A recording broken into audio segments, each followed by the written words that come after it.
Let's get started. So, hello, everyone, and welcome to Phosphorus Live. This is our bi-weekly look at the very interesting world of xIoT. I'm your host, Mike Huckabee. I'm the VP of Technical Go-to-Market here at Phosphorus, and I am joined by our device-obsessed senior sales engineer, James McCarthy. We're happy to have you join us. The purpose of this bi-weekly webcast is to provide education on the connected devices that we all use to run our businesses these days, and to give some insight into what Phosphorus does to help keep those devices secure.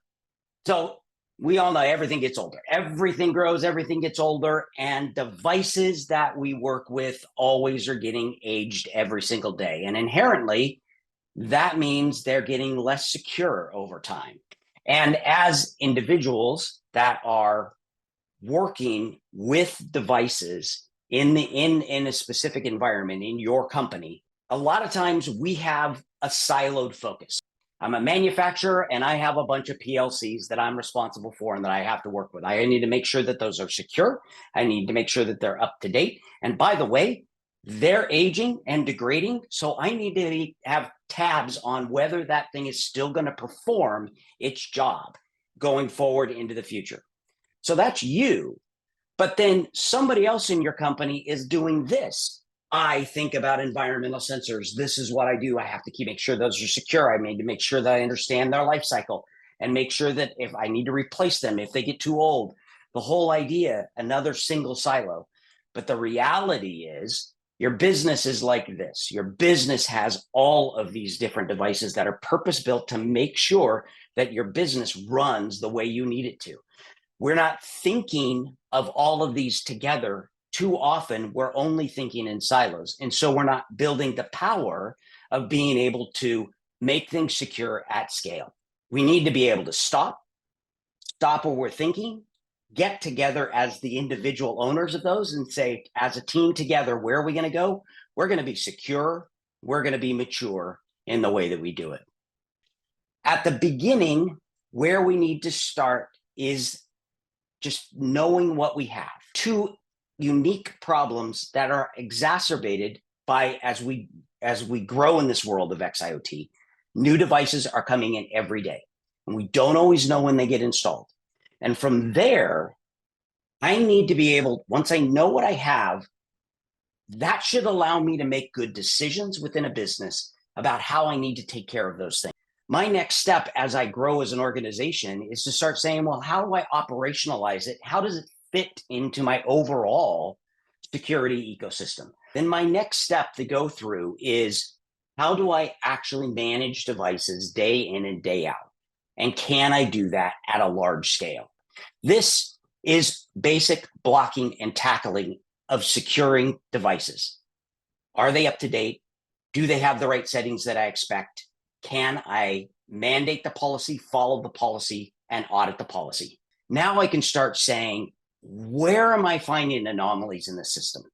What things are happening out there that shouldn't be happening? And can I see and monitor and audit those changes so that, again, I can make sure that I'm addressing those and keeping secure as well? If you don't have the basic foundation of finding them, making good policy decisions, and making sure that things are secure, who cares about what they're doing? Because otherwise it just becomes a lot of noise. In CISA's direction, maybe some of you have spent some time looking at CISA's zero trust maturity model. CISA's model has these 5 pillars that I see here, that you see here. And the second pillar there is around devices. What are the things that we're using every single day to run our business? And are those things secure? Are those things put into a way so that I make sure that they're not going to present to my company great vulnerabilities? And what we're trying to promote right now is that this maturity model actually really focuses at all of the embedded devices, all of those little things with brains that are purpose-built for your company that are not being looked at as well. So cameras, printers, yes, that's it. PLCs, environmental sensors, those types of things. Those devices are equally important in creating the zero trust maturity model. So now let me hand over to James to give a little bit of insight into how the Phosphorus product can help you in that maturity model? I like to start when we talk about the maturity, kind of journey and how, companies can go through that process. The first thing, like you said, is how do we start with just let's find the things that we have today. Let's understand what's in our environment. What do we have from a technology standpoint? And then let's pepper in a little bit of that context. Let's say, okay, we have all of this infrastructure, but what does that infrastructure look like from a security or risk standpoint? One of the unique things that Phosphorus can bring is an actually accurate and complete view of that IoT. And so this is just a little kind of 30,000 foot view. What about the security context, right? What kind of state are those devices in? And that's where we can start to show things like, do we have prohibited devices on our network? Are they vulnerable? Are they running default credentials?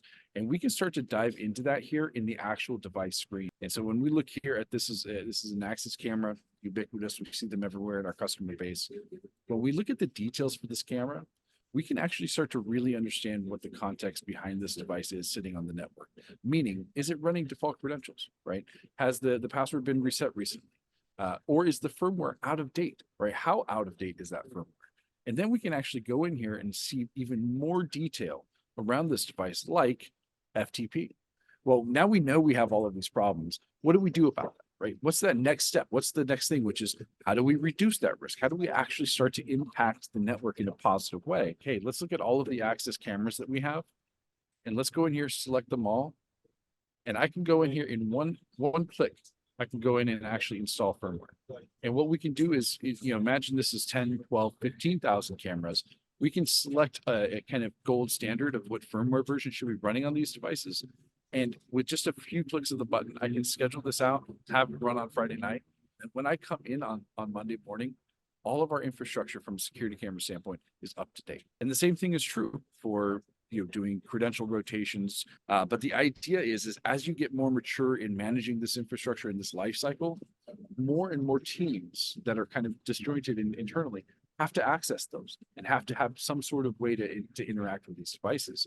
And that's where I like to talk about this kind of last kind of stage of our lifecycle management, which is kind of twofold.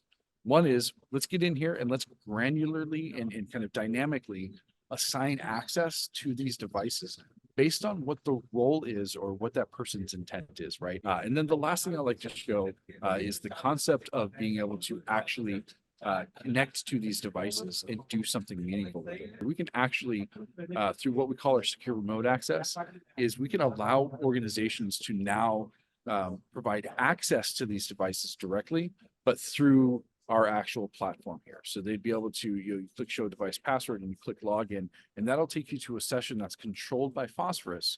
And most importantly, everything that takes place inside of that session is tracked and monitored. So now you can, in a secure way, enable the operators and the support staff of your IoT infrastructure to do their day-to-day job with a way that's actually audited and tracked, right? So that you can have that kind of sense of security behind it. Thank you so much, James. Great detail. And again, I mean, just the whole idea of figuring out where you need to start, make sure that you have an understanding of what you have, then you can start operationalizing, making good policy decisions, and then using a tool like Phosphorus to help you get to that end goal of being secure and mature.